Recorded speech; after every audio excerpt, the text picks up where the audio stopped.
Go.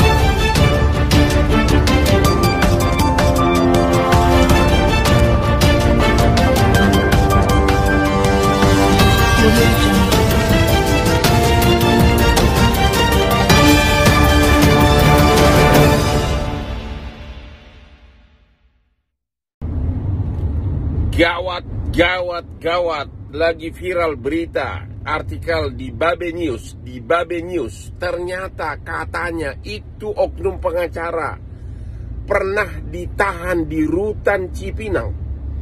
Itu oknum pengacara pernah ditahan di ruang Cipinang. Aduh.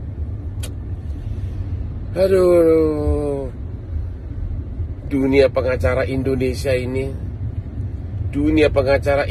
ini berani tampil di medsos dengan seolah-olah manusia yang sangat bersih.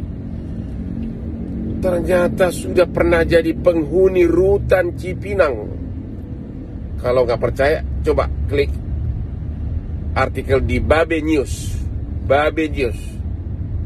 Belum lagi banyak video-video dari berbagai warga tentang keluhan atas kelakuan itu oknum.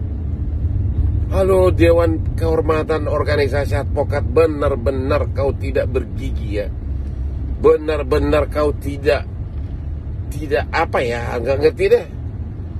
Kau tidak melaksanakan tugasmu. Ada oknum pengacara seperti itu berkeliaran. Cepat cek Babe News. Ternyata dia adalah mantan penghuni rutan Cipinang. Bilang melakukan penggelapan dan penipuan. Iya. Ya, sekali lagi makasih Mas Uya. Mbak Nikita, boleh tuh nanti kita umroh bareng ya? Boleh.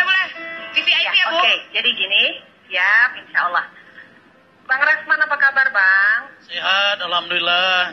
Alhamdulillah. Kalau sama-sama Medan, pasti sama-sama apik, cantik, dan menarik. Oh, siap. Horas. Saya mendoakan semoga Bang Rasman sukses terus jadi lawyer. Amin. Amin. Dan Doain abang saya ini juga, Bu. lucu. Baik, Mbak. Abang lucu ya. Abang ini dulu lawyer saya loh. Tapi ingat loh, saya tidak pernah meminta abang untuk jadi lawyer saya.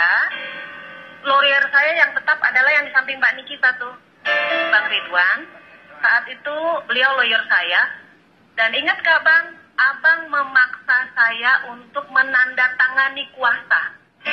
Padahal saat itu saya bilang saya mau diskusi dulu dengan suami saya. Dan abang meminta pembayaran 150 juta. Saya tidak bisa, saya bilang, karena saya ingin menyelesaikan urusan saya dengan refund jamaah saya. Tetapi abang memaksa saya, ada saksinya loh Bang, bahwa abang memaksa saya untuk menjadi lawyer saya. Jangan sampai keluar dari ruangan abang saya tidak menandatangani apapun. Ingat gak abang itu? Jadi sekali lagi saya tidak pernah meminta abang untuk menjadi lawyer saya. Lalu setelah pulang dari ruangan abang mengancam saya loh. Bahwa abang bilang kalau sampai saya mencabut kuasanya, jangan coba-coba sama saya, abang bilang. Ya, jangan main-main sama saya bahwa saya bukan lawyer Cembre. Kalau sampai Ibu Lasti mencabut kuasa saya akan lari kepada lawan ibu. Saya akan bergabung kepada lawan ibu. Dan sekarang Mbak Nikita bisa terbuktikan bahwa beliau lari kepada lawan kita. Sebenarnya itu kan melanggar kode etik. Udah, ya, saya mau jawab. Ya sudahlah. Mudah-mudahan sekarang saya jawab. Ibu Lasti sudah. Saya khawatir. Kemudian nanti, satu lagi satu lagi. Jangan lama-lama. Ini sudah menyangkut pribadi saya. Ya, abang satu lagi. Nanti laporannya jadi bertambah lagi. Iya Bang, sabar Bang. Ya. Oke, istighfar. Satu lagi, tidak pernah ada cek. Tidak pernah ada cek kosong. Dan beliau tahu kok, waktu saat beliau meminta saya untuk jadi lawyernya, beliau tahu semua bahwa itu giro, bukan cek kosong. Oh, itu giro. Jadi saya tidak pernah.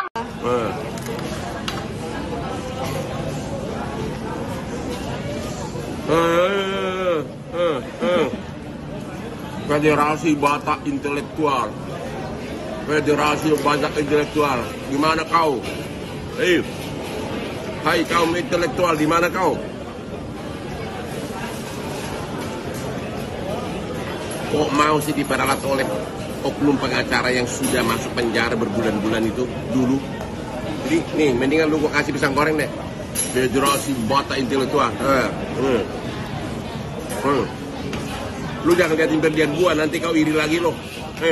Iri lagi. Dasar lu semua pengen masuk TV lo ya? Gua kan takut sama lu satu pun. Emang lu siapa? Lu sama-sama perantau ini di Jakarta. Kompresi pers. Gimana otak lu dansa-dansa itu bukan pornografi? Kok gua dansa-dansa dibilang pornografi? Pakai kompresi pers kumpul sampai puluhan orang. Kurang lu, harus 1000 baru imbang lawan gua, kalau cuma 100 mah.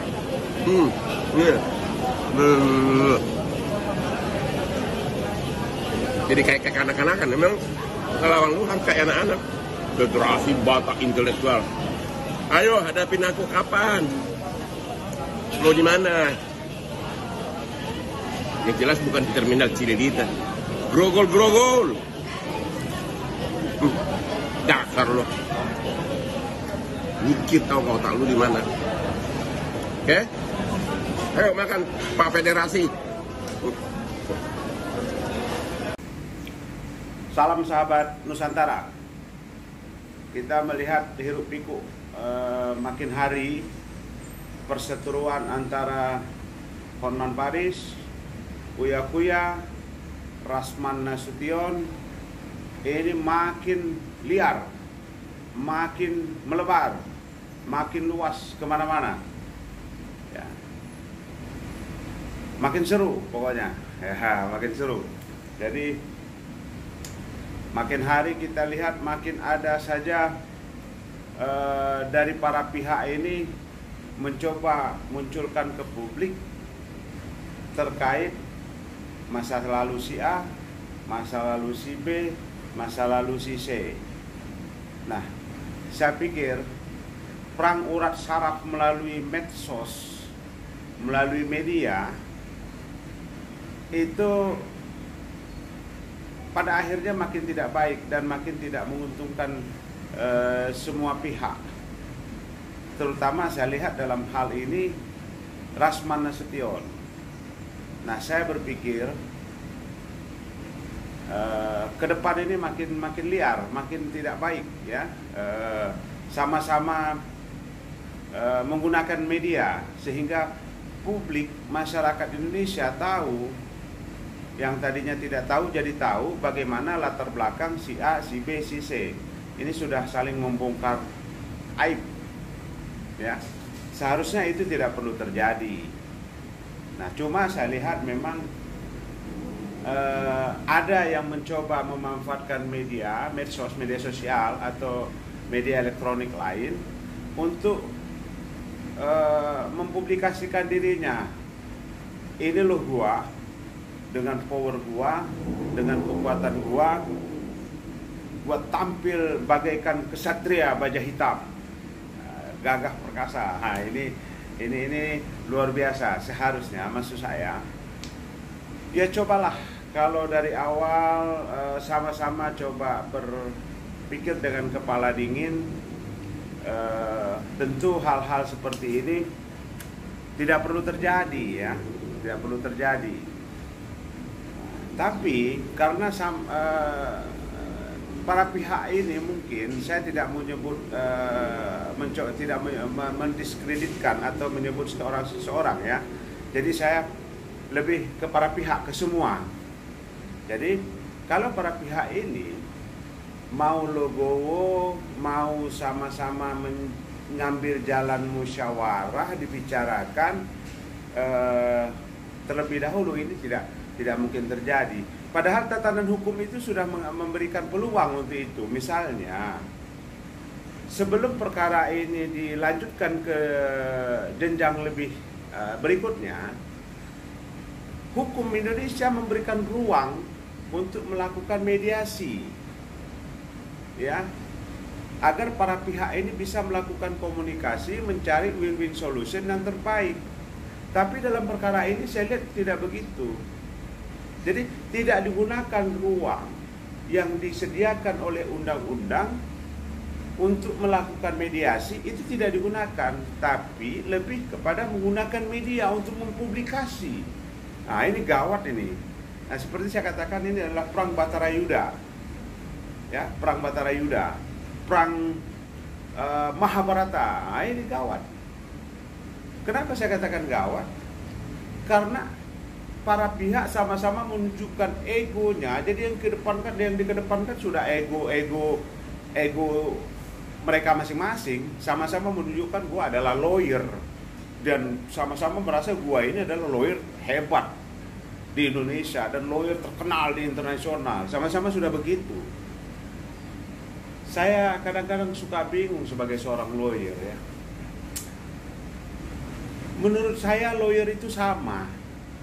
Kenapa saya bilang sama? Kenapa saya katakan sama? Karena hukum yang dipakai itu sama. KUHP-nya sama, KUHP-nya sama, KUHAP-nya sama, ya. Jadi sama. Yang membedakan mungkin pola pikir dan cara menyelesaikan perkara. Itu. Nah, jadi kalau menggunakan kitab undang-undang yang sama, berarti ilmu lawyer itu sama. Misalnya KUH pidana pasal 1 sampai pasal sekian bunyinya ini. Lawyer si A dengan lawyer si B sama-sama mempelajari, memahami tentang hukum pidana tersebut. Intinya ilmu mereka sama, cuma cara dan pola penyelesaian perkaranya yang berbeda. Itu menurut saya. Nah, kembali ke rubrik itu, ke rubrik antara Hotman, Buya, Rasman Nasution. Makin hari saya lihat perkaranya lari dari konteks awal dan sudah liar, ya. Bahkan menurut saya sudah nggak fokus, sudah tidak fokus. Mereka ini berbicara kasus apa sih? Ada yang satu berbicara tentang rambut si A, ada yang satu berbicara gua mau beli mobil si Anu, ada yang satu berbicara si itu sudah pernah ditahan. Jadi konteksnya sudah lari semua. Akhirnya apa? Akhirnya di akhir cerita ini nanti, di perang Mahabharata ini, kita mau lihat siapa sih yang jadi raja, yang duduk di singgasana raja itu. Itu kita ingin lihat ya. Ya sahabat Nusantara ya. Nanti sama-sama kita lihat. Tapi yang jelas sahabat Nusantara, saya katakan begini, bahwa perkara ini sudah jauh lari dari konteks. Oke, sahabat Nusantara, sampai ketemu lagi. Salam sahabat Nusantara.